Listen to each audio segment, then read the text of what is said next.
Le Seigneur est avec vous. Évangile de Jésus-Christ selon saint Luc. En ce temps-là, les bergers se hâtèrent d'aller à Bethléem et ils découvrirent Marie et Joseph avec le nouveau-né couché dans la mangeoire. Après avoir vu, ils racontèrent ce qui leur avait été annoncé au sujet de cet enfant. Et tous ceux qui entendirent s'étonnaient de ce que leur racontaient les bergers. Marie, cependant, retenait tous ces événements et les méditait dans son cœur. Les bergers repartirent. Ils glorifiaient et louaient Dieu par tout ce qu'ils avaient entendu et vu, selon ce qui leur avait été annoncé.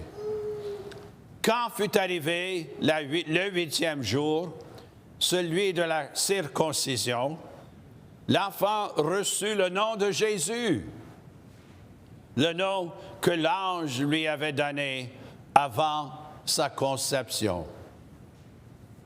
Acclamons la parole de Dieu.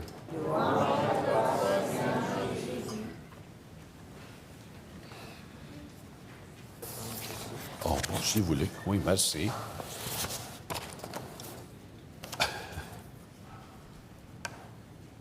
Les années passent vite, n'est-ce pas? Très vite, trop vite.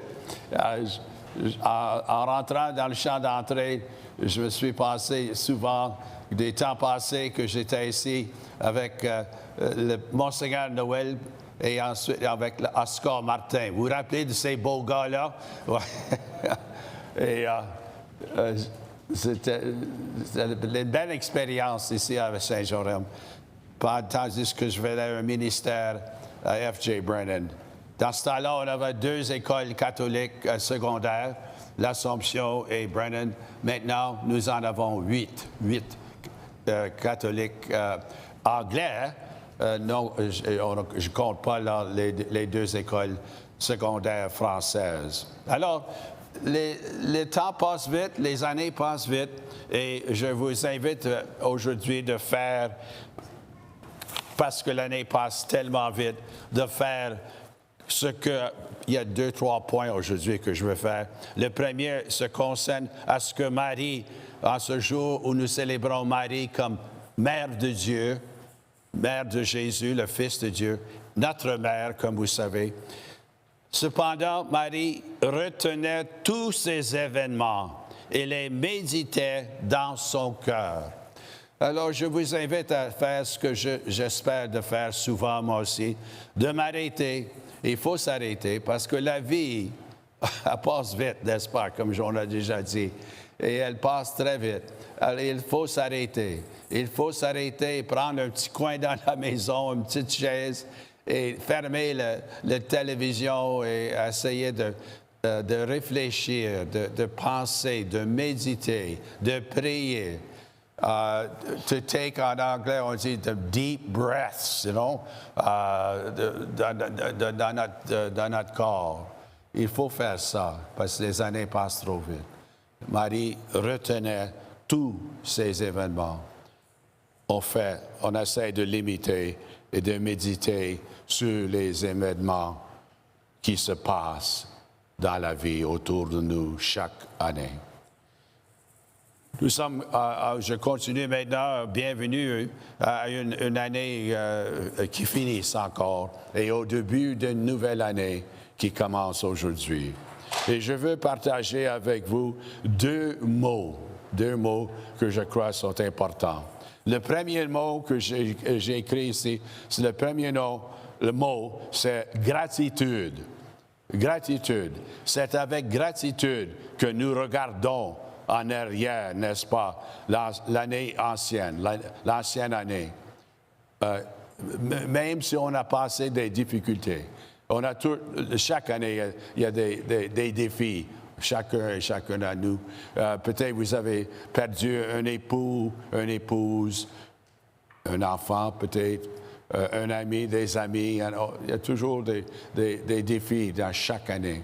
Même si nous avons pas, nous autres, dans notre famille, j'ai perdu 2 neveux. Ils n'étaient pas vieux. Un était à 64, l'autre était à 66. Un est décédé de mal de cœur, l'autre est décédé de cancer. Et mon beau-frère, Joe, lui, Joe Renault, il vit encore. Il a 92, 93. Et mais il est accoutumé, là. Il est accoutumé, c'est un homme de foi et c'est un homme de paix, c'est un homme qui prie. Alors, il commence cette nouvelle année avec courage, encore. Et en même temps, gratitude. Gratitude pour le passé. C'est avec gratitude que nous regardons en arrière et aussi, on commence avec, je vous invite à faire ceci, ce que je fais chaque soir. Alors, je repasse dans ma prière du soir, avant de me coucher, de m'endormir, repasser la journée, le jour, et commençant à remercier, à gratitude pour les personnes que j'ai rencontrées, pour les événements qui s'est passé dans ma vie. Je rends grâce à Dieu. Chaque soir, je vous dis ça franchement. C'est une belle attitude de s'endormir, essayer de s'endormir des fois avec joie et dans nos cœurs pour la journée qu'on vient de vivre. Et alors, c'est ce qu'on essaie de faire. Deuxième mot que je partage avec vous ce matin, c'est l'espérance, l'espoir. Nous regardons en arrière avec gratitude et nous regardons en avant avec espoir, avec espérance. Dans les Écritures saintes, les Écritures sacrées, nous lui disons ceci. Soit, je ne sais pas le passage, là, je n'ai pas pris le temps de regarder. Je sais que c'est dans les Écritures saintes, c'est dans l'Évangile des Saint Paul. Soyez toujours prêts à expliquer aux autres votre raison pour votre espoir. Êtes-vous prêts à faire ça? Pouvez-vous faire ça lorsque vous commencez cette nouvelle année? Pouvez-vous, si quelqu'un vous demande, avec quelle attitude commences-tu cette année? Pouvez-vous dire, je le commence avec espérance. J'ai rempli d'espérance. Et quelle sera votre raison? Pourquoi est-ce que vous pouvez commencer l'année avec espérance? C'est-tu parce que votre ami Trump devient président des États-Unis et vous avez confiance en lui? Pas moi. Quelle est la raison? Pour moi, c'est Jésus. C'est le Christ. C'est Jésus qui est sa naissance, on vient de célébrer, sa mort, sa résurrection. C'est ça qui nous donne espérance. Parmi les défis et tout ce que nous allons passer cette année, il faut garder notre visage, notre foi en Jésus-Christ. C'est lui qui va nous apporter l'espoir pendant l'année prochaine qui commence aujourd'hui. Et enfin, la belle bénédiction de la première lecture. D'habitude, il y a encore la bénédiction après la messe dans ce petit livret ici. Boy, oh boy, ça c'est beau. On va prier ça sur vous à la fin de la messe.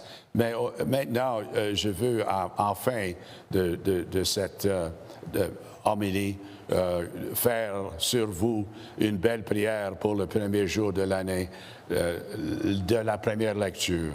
Vous l'avez écouté, c'est la bénédiction que Dieu le Père, écoutez, this is big time here. C'est Dieu qui a donné cette prière à Moïse. Et il a dit à Moïse, partage cette prière avec Aaron, ton fils, et dis à ton fils que lui partage cette prière avec ses fils. Wow! This is big time. C'est une belle prière, ça.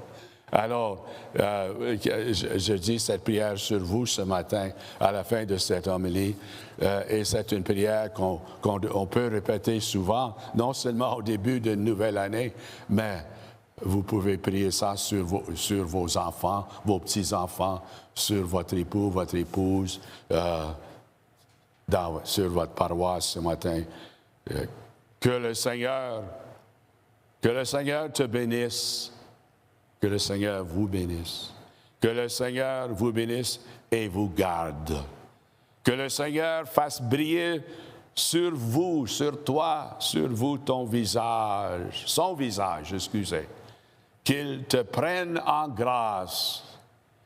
Que le Seigneur tourne vers toi son visage. Qu'il t'apporte la paix. Amen.